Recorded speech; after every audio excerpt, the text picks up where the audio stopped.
What I wanted for the game was something new, to feel smaller, and we were telling is a human story of individuals, and we wanted the music to do that, not just be big and orchestral all the time. When you first reached out to me and the possibility of working on Call of Duty Vanguard came up, I was like, okay, you want a big orchestral sound, I could do that. But then when I got into it with you and we started really digging into the details, I could see the vision that you had, which was smaller instruments that actually cut through the mix more than the big orchestral colors. The idea to go really big is always a starting point. But what's interesting to me is when you start smaller, you can get these voices, these sounds, this texture that cuts through. It's like a laser beam cutting through all the sound effects. I like dynamic range. I like things to stand out, right? And I like letting everything else take a back seat and let that stand out in the mix and take the forefront. And it just feels gritty and dirty, but in a really cool and interesting way. And I wanted the same for the score.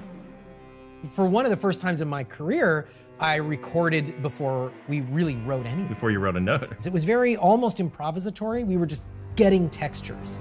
We had this body of work, this collection of agitated, strange string ensemble textures. We didn't have the score, we had the starting point. From there, it broadened out and we brought in more players. And we now had the template set for how to approach them, with a combination of material that was written in advance, notes on the page that they would play, and then we'd ask them for their input. We'd ask them to improvise. And I think that kind of collaboration between everybody at Sledgehammer, myself, and the players, that's what yielded this really unique sound in Vanguard. I loved that you wanted to work like that, right? I love, because again, experimentation is exactly how I work. We wanted to do something different, and for me, there's always a bit of trepidation in doing something like that, right? Because it's like, oh man, this is Call of Duty, and there's a certain sound that is usually associated with Call of Duty, and we want to sort of break that mold and do something entirely different.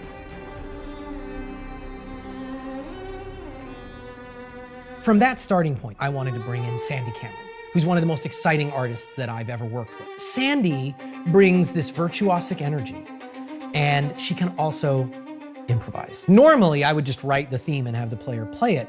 But in this case, in the spirit of doing that improvisation, I wrote a bunch of stuff, and we wouldn't decide what Paulina's theme would be until we had the audio of Sandy playing it, and we dropped it in, and it happened organically. Then these notes under her fingers, that's Paulina's theme. It's powerful because I think the player and the audience recognizes that quickly. Whenever that violin comes in, right? You know it, you hear it, it's so clear, it cuts through, and it becomes this powerful moment of feeling the internal dynamics of this character and what they're feeling.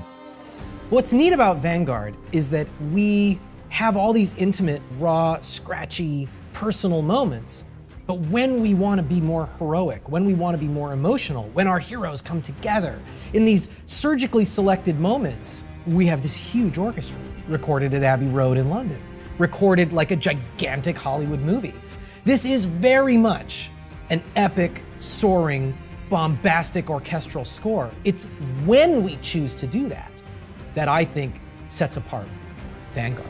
Yeah, I think the score in what we did, I think really elevates music in our game in a really powerful and interesting way. We started this whole thing wanting to take some risks, wanting to do something to change the sound, to be risky, bold, and experimental, but deep down inside, I'm hoping that it just becomes part of Call of Duty. I want them to have this emotional experience and just go, oh, that's what Call of Duty sounds like. Because it's a feeling more than an actual sound. It's the emotion, it's the soul of the story.